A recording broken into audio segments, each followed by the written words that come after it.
pessoas, eu sou o professor John da Dunk Code e hoje vim aqui para falar para vocês um pouco sobre uma introdução à computação, para você entender os termos básicos que nós vamos utilizar durante o curso sobre computação e programação de códigos para computadores, beleza? Então vamos lá.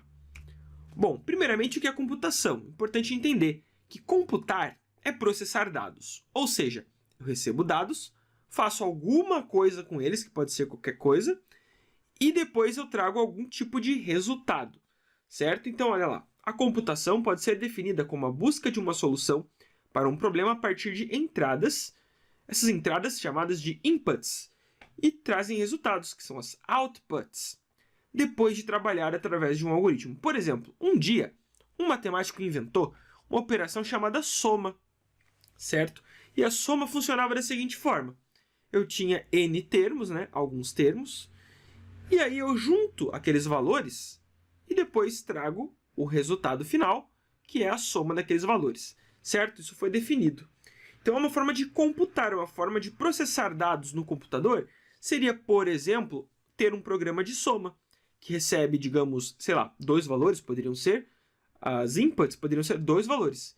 E o resultado vai ser, por exemplo, uma variável, resultado, e vai mostrar na minha tela o resultado de juntar aqueles 2 valores, fazer uma soma, certo?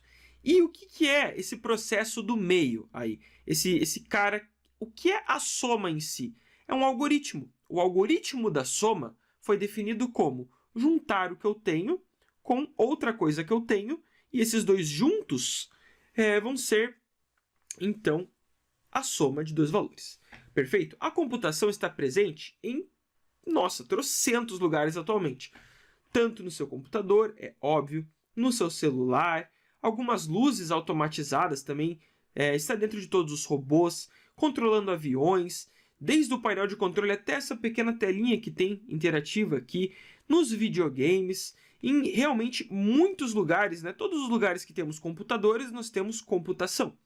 E todos esses lugares que tem computação, alguém teve que programar aquele aparelho específico para fazer aquelas funcionalidades. Perfeito? Então essa é a base da computação. Bom, temos que saber também qual é a diferença entre software e hardware. É muito importante. Bom, uma forma fácil de entender é software é tudo aquilo que você xinga quando está bravo. E hardware é aquilo que você soca quando está bravo. Então, por exemplo, os programas de computador, como o nosso navegador, Mozilla, o Chrome, ou a Steam, que tem nossos queridos jogos, editores de imagem, e os videogames que são virtuais, né, os jogos em si não, o videogame físico, são softwares. E os hardwares são a parte física. Por exemplo, o teclado é uma peça de hardware, o mouse é uma peça de hardware, o monitor é uma peça de hardware, a impressora também é um hardware, certo? Então, software é aquilo que a gente xinga quando tá bravo, né? Travou o computador, certo? Eu vou xingar o computador. Ah, esse computador é uma porcaria, esse programa sempre trava. E vou dar um soco no meu gabinete, né? No meu monitor, no meu teclado. Enfim, só para você entender. Hardware é aquilo que eu encosto, software eu não encosto. Perfeito? Então essa é a base de software e hardware. O que é algoritmo? Algoritmo são sequências finitas, ordenadas e não ambíguas de instruções devendo ser seguidas para resolver um problema. Nossa, quantas palavras difíceis, não é mesmo? Mas não é tão difícil assim. Pense, por exemplo, no algoritmo do seu banho. Como assim algoritmo do banho? Tá maluco, professor John? Não. O algoritmo do banho seria o quê? Eu entro no banheiro, aí eu vou tirar minha roupa, né? Eu vou tirar minha camiseta, vou tirar minha calça, minha cueca, minhas meias.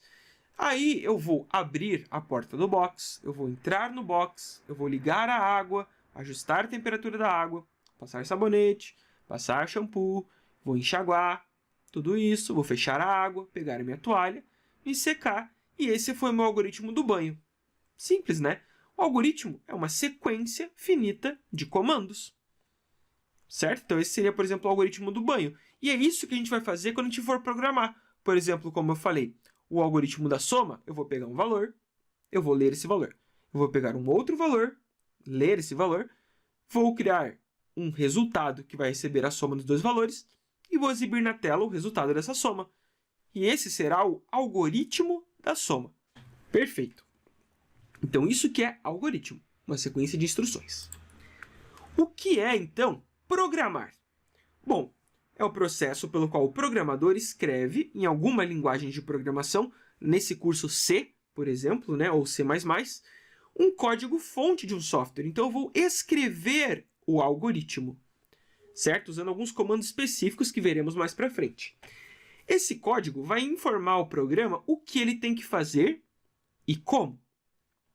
O programador, então, é aquele que escreve, verifica, averigua e mantém aquele código-fonte. Então, é a pessoa que vai escrever o código que foi pedido. Né? O chefe pediu lá, façam um programa que some. Tudo bem, o programador vai escrever, ele vai testar, ele vai analisar cada linha para ver se está funcionando tudo certo e ele vai manter aquele código salvo em algum lugar. Perfeito? Então, isso que é programar. Né? Passando para uma linguagem do dia a dia. Quando você fala assim, eu vou programar o meu final de semana. O que você vai fazer? Bom, meio-dia eu vou almoçar. 2 horas eu vou numa festa. 3 horas eu vou começar a colocar a carne para assar. 4 horas eu vou começar a servir as pessoas. Isso é programação, certo? Eu estou me programando com uma determinada ordem, certo? É muito importante que esses comandos tenham uma ordem. Eu vou fazer primeiro isso, depois aquilo e depois aquilo outro. Perfeito? Então, isso que é programar.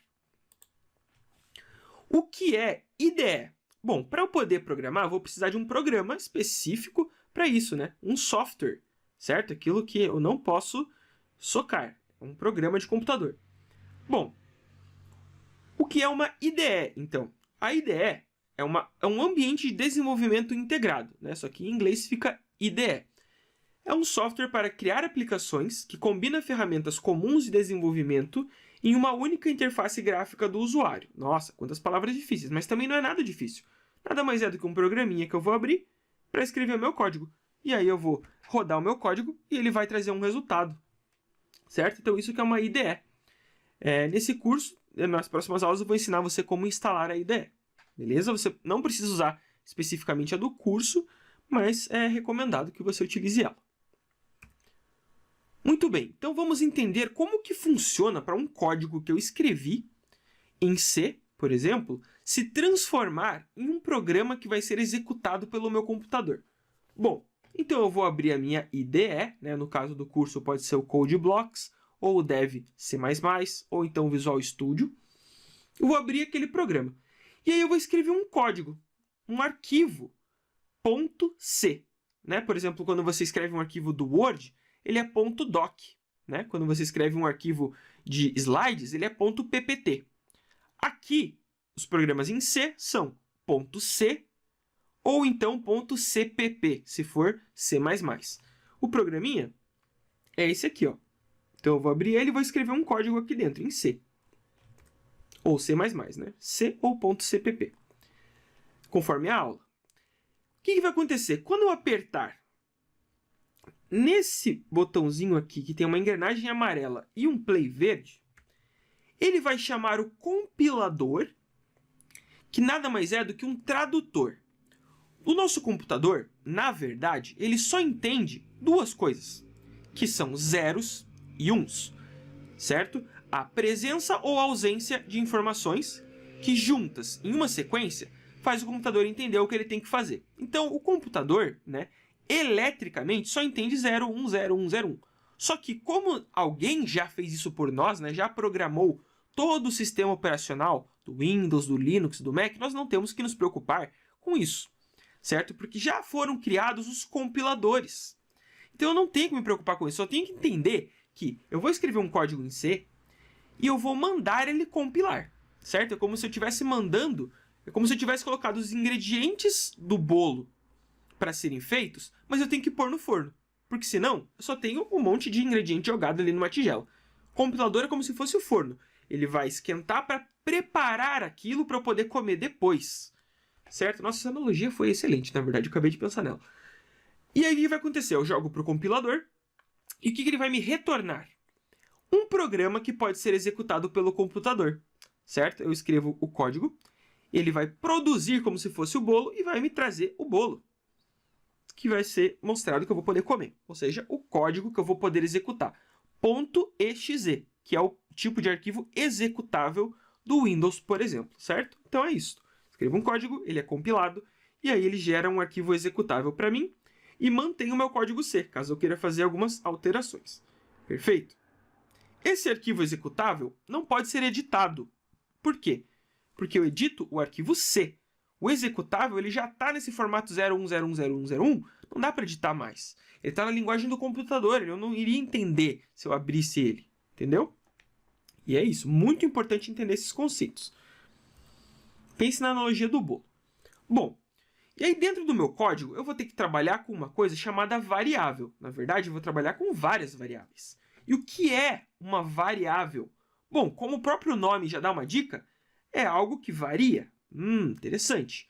É um espaço na memória do meu computador, porque o meu computador ele tem uma memória, certo? Por exemplo, você vai comprar um computador e ele tem uma memória RAM, né, geralmente 4 GB, 8 GB, 16 GB, e uma memória de HD, que é onde ele vai armazenar. Por exemplo, 500 GB, 1 TB, enfim, depende do seu computador.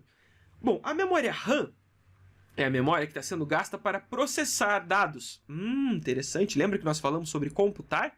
Computação, computar, dados. Então é a memória de processamento.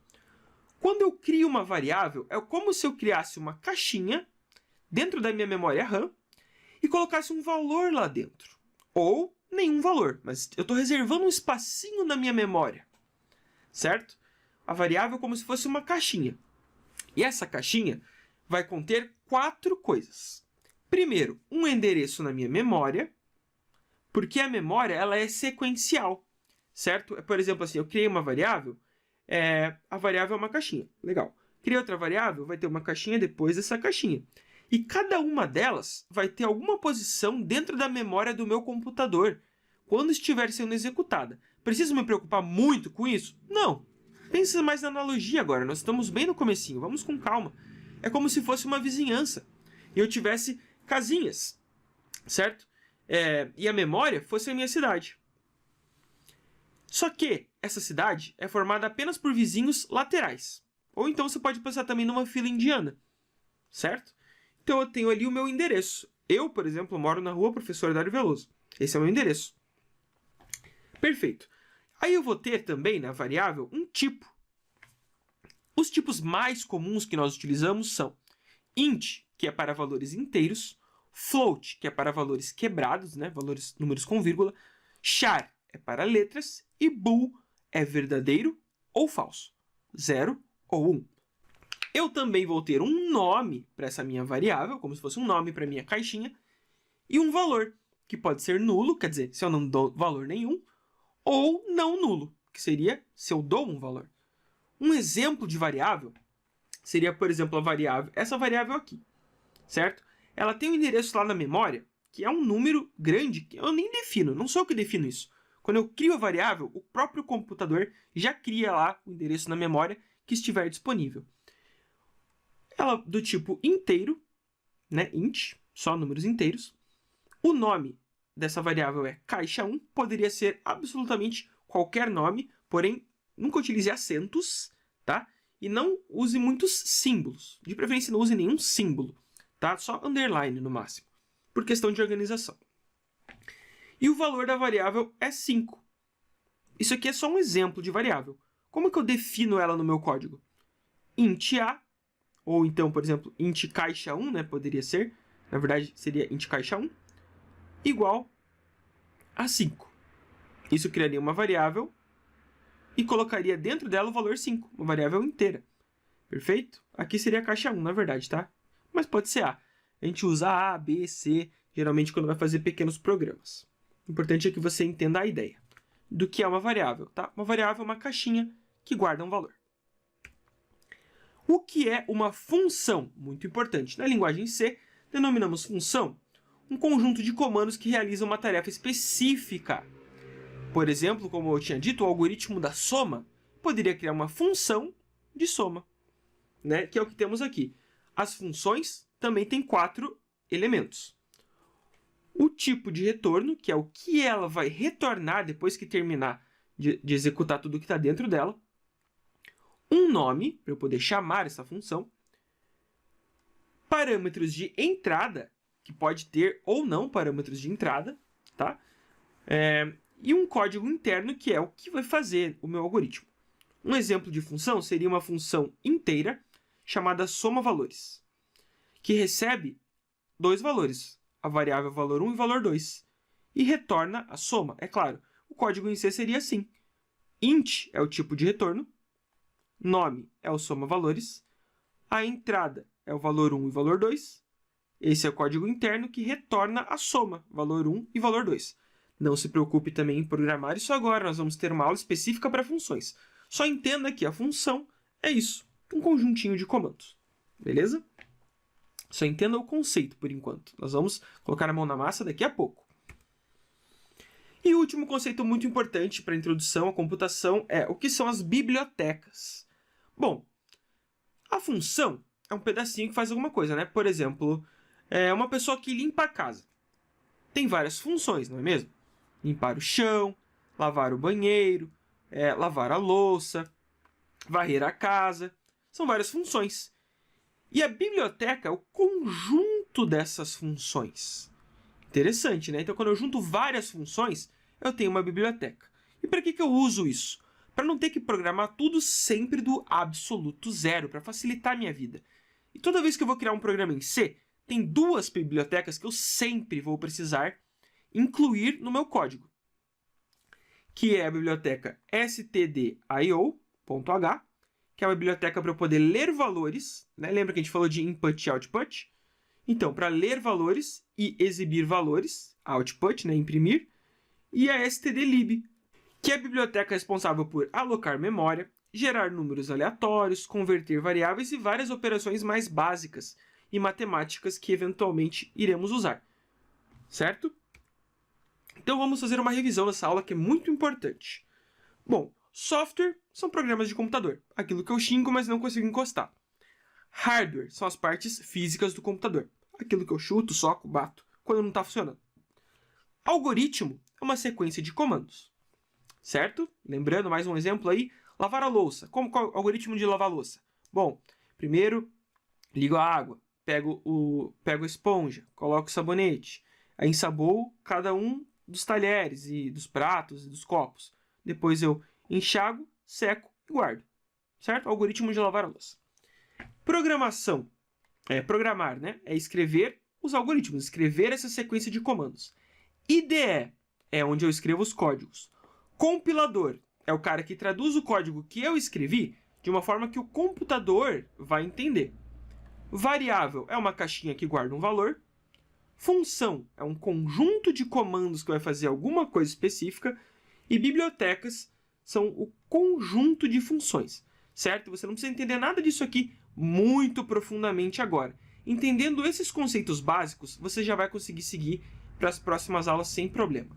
Beleza, essa aula é isso. Espero que você tenha entendido os conceitos básicos de computação que está aí em todos os lugares do nosso dia a dia, praticamente. Olá pessoas, eu sou o professor John da Dunk Code e hoje vim aqui para falar para vocês um pouco sobre os cursos que eu ministro na plataforma atualmente, que são o curso de C e o curso de C++. Então eu vou falar um pouquinho sobre quais são os conteúdos do curso, mostrar um pouquinho sobre como funciona a plataforma, um pouco do material didático e um pouco de cada conteúdo que vai ser abordado no curso de C, no curso de C++ com orientação a objetos e todos os benefícios que você tem ao adquirir um curso da plataforma Dunk Code.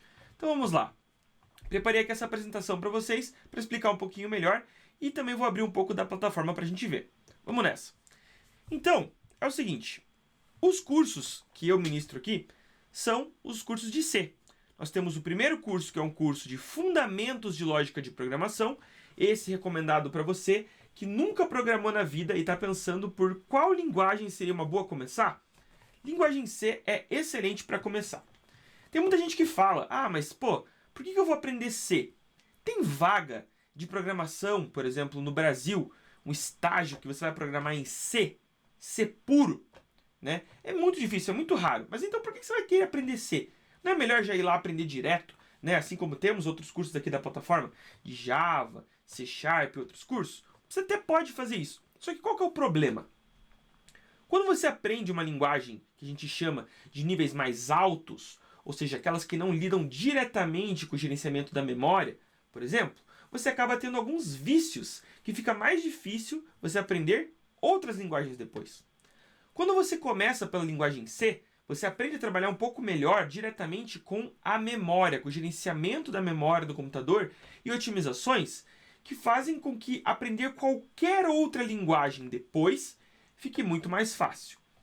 Então, a linguagem C, ela é como se fosse a mãe de todas as linguagens modernas. Essas outras que eu falei, como Java, C#, JavaScript, Python, todas elas têm a linguagem C como mãe. Por isso, é melhor você começar aprendendo, geralmente, por algo que seja mais complexo e mais chatinho na sintaxe, né, de como escrever as palavras e comandos, porque aí depois, se você aprendeu bem essa base, qualquer outra linguagem que você queira aprender vai ser muito mais fácil e rápido. Muito bem? Fora que também no segundo curso, que no caso é orientação a objetos, a base de orientação a objetos é a mesma para todas as linguagens. Então todos os conceitos que são ensinados aqui, se tem uma outra linguagem que também permite orientação a objetos, vai ser exatamente igual, só vai mudar a sintaxe, né? Algumas palavras, a forma que elas são escritas, vai ser um pouquinho diferente. Então vamos lá. Vou falar um pouquinho sobre mim também, antes de entrar nos detalhes dos cursos. Então eu sou o professor John, eu ensino online desde 2009, já produzi mais de 35 cursos, tenho mais de 250 mil alunos, está chegando em 300 mil agora ao redor do mundo, porque eu tenho alguns cursos que eu produzo em inglês também, além de português, em mais de 140 países. Eu fiz técnico em informática e sou bacharel em sistemas de informação pela Universidade Tecnológica Federal do Paraná. Sou o fundador da One Day Code, também sou instrutor aqui na Dunk Code. Eu sou o autor do livro Bem-vindo ao Game Design. Eu trabalhei com banco de dados, sistemas web, aplicativos e também tecnologias educacionais. Além de ter lançado 4 aplicativos oficialmente, que são o Best Foco, Save My Night, Hobbybox, Equilibrium. Alguns para Android e alguns também para iOS. Beleza? Bom, uma coisa que eu quero falar para você. Se você está pensando em adquirir algum dos cursos, né, ou de C ou de C++ aqui na plataforma Dunk Code, saiba que você precisa ter um compromisso aqui comigo, tá? Esses são os compromissos que eu sempre peço a todos os meus alunos assim que eles se cadastram no curso. Primeiro, é a proatividade na hora de buscar soluções. Eu vou sempre te dar alguns desafios para realizar. Mas eu sempre vou dar também a resposta. Então não se preocupa. Eu vou ensinar um conteúdo. No final, geralmente eu dou 2 a 3 exercícios que são assim, para você tentar resolver por conta, às vezes com só coisas que eu já ensinei, às vezes, bem de vez em quando eu falo assim, ó, um conteúdo que eu não ensinei ainda, para estimular você a fazer pesquisa no Google e tentar resolver. Se você não conseguir, não tem problema. Eu sempre mostro 100% das respostas e também sempre disponibilizo 100% dos arquivos utilizados no curso. Porém, eu sempre tento passar essa mentalidade para os meus alunos de que o programadora, precisa aprender a procurar suas respostas na internet. Nem sempre o professor vai estar ali, por exemplo, quando você estiver trabalhando, você vai ter que se virar sozinho. Nem sempre o teu supervisor vai estar lá para te ajudar, certo? Então eu sempre digo para você ter proatividade, desenvolver isso, tentar resolver os exercícios por conta, e se não der certo, aí você vem para as dúvidas.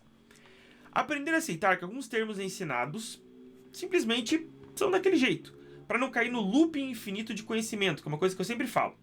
E para você não perder o foco do curso, que é aprender programação.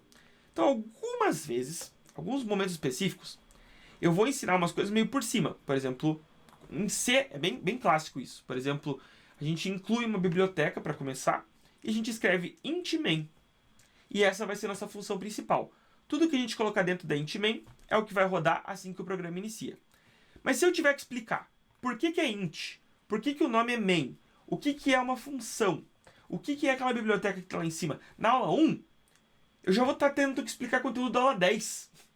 Entende? Então, nem sempre dá para explicar cada linha.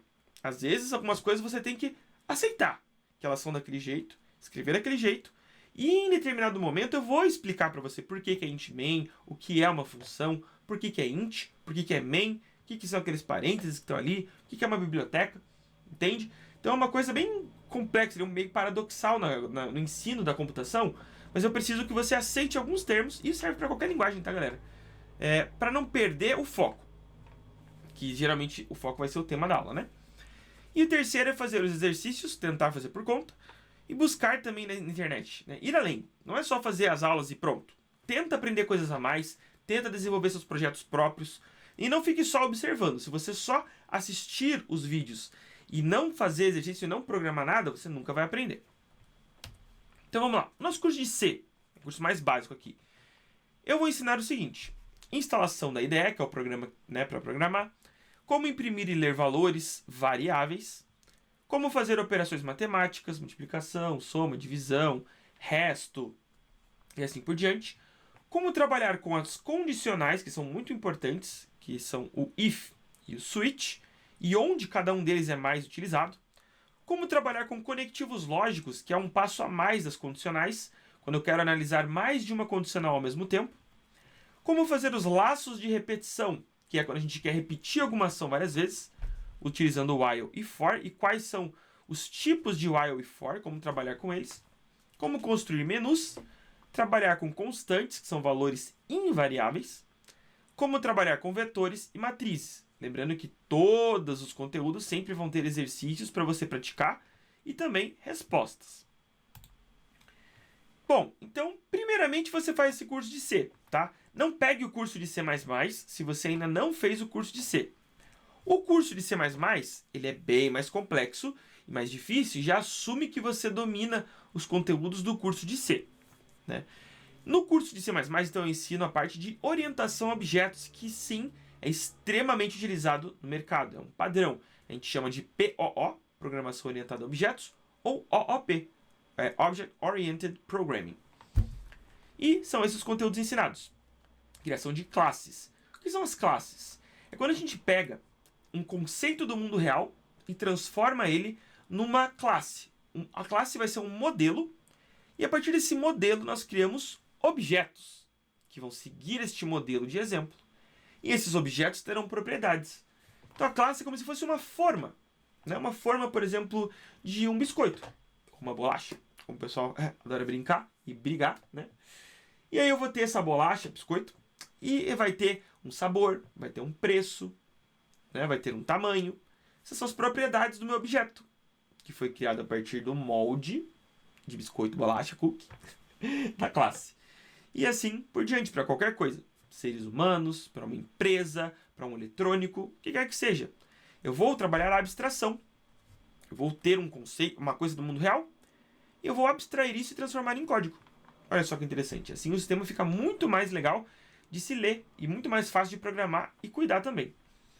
Instanciamento desses objetos a partir das classes, como limpar o buffer do teclado para não ter problema na leitura dos valores, métodos construtores, que são aqueles que são iniciados imediatamente quando uma classe é criada, quais são os tipos de retorno de uma função, como enviar parâmetros de um método para outro, uma função para outra, modificadores de acesso para tomar cuidado com a proteção dos seus dados, do seu código das suas classes, encapsulamento, que também envolve isso, getters e setters para cuidar das propriedades dos nossos objetos, como importar arquivos, como fazer com herança, ou seja, uma classe dependente da outra, como desenvolver diagramas UML extremamente utilizados no mercado de trabalho, que é uma forma visual de representar objetos e classes e como eles se comportam no nosso programa, sobrecarga, polimorfismo e classes abstratas, que é para a gente transformar nossas classes em uma forma um pouquinho mais complexa e avançada. Tudo bem? Então agora eu vou abrir um pouquinho aqui para você ver como que funciona a plataforma. Então aqui eu estou como se fosse simulando um aluno, né? No caso eu sou o professor. E aqui você tem a plataforma super completa, onde você pode também fazer anotações do seu próprio caderno, você pode fazer, pode baixar os arquivos, material didático, você pode comentar suas dúvidas aqui embaixo no suporte, para que eu possa te atender individualmente. Algumas aulas você pode baixar, né? Você vai passando aqui para as próximas aulas. Aqui no lado esquerdo você tem acesso, então, a todos os tópicos. Olha aqui, você tem todos os tópicos para você poder saber o título de cada aula. Pode ver que sempre tem vários exercícios, às vezes tem até mais, esse aqui tem até 6 exercícios para um conteúdo. E esse aqui, por exemplo, é o curso de C, né? As aulas ficam disponíveis para sempre, você compra uma vez e tem acesso vitalício, você vai dando play e vai assistindo aqui sem problemas. Esse é o curso de C, esse é o curso de C++. E quais são outras vantagens de você fazer um curso aqui na Dunk?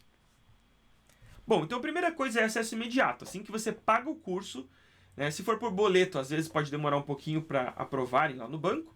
Se for pelo cartão, acesso imediato. Pagou, já vai poder acessar. Todas as aulas já estão disponíveis. Não são aquelas aulas ao vivo, que você tem que ficar esperando o ritmo de cada aluno. Não, você compra e já tem acesso a todos os vídeos. Você tem acesso a todos os arquivos do curso utilizados na aula. Você tem acesso vitalício, né? Paga uma vez, tem acesso para sempre. Suporte individual para suas dúvidas, se você comentar ou quiser mandar no meu e-mail também, não tem problema. Você, quando termina todas as aulas, tem acesso a um certificado de conclusão. E uma das melhores coisas, você tem direito a reembolso incondicional em 7 dias. Então se você está com um pouquinho de dúvida, será que vale a pena comprar esse curso? Não sei, não estou indo muito com a cara desse professor, ele parece muito legalzão, será que as aulas também são legalzonas? Eu te garanto que elas são legalzonas. Mas e se não for? 7 dias, reembolso incondicional. Você não vai ter que justificar para eles analisarem se, vai te dar reembolso. Não, você vai, não gostei. Pronto, dinheiro de volta. Ou seja, você não tem nada a perder, né? Eu tenho certeza que você vai gostar. Porque eu fiz esse curso, pessoal. Esse é o meu 35º e 36º curso. Eu já fiz muito curso na vida. Esse curso foi feito baseado... É uma melhoria de um curso de ser antigo que eu tinha, que eu fiz um tempão. Peguei todas as críticas que o pessoal mandou e tentei fazer de um jeito bem melhorado, né? Com mais exercícios, mais passo a passo, já sabendo onde os alunos geralmente erram, para criar esses 2 cursos bem completos e cheio de material e exercícios para vocês. Então, se você tem alguma dúvida, você pode também deixar aqui nos comentários que eu posso te responder, se você tem alguma dúvida, se algum tema é abordado no curso ou não. E eu estou aqui para te ajudar. Então, inscreva-se agora no curso, aproveite e é isso aí, pessoal. Vejo vocês lá. Muito obrigado e até mais.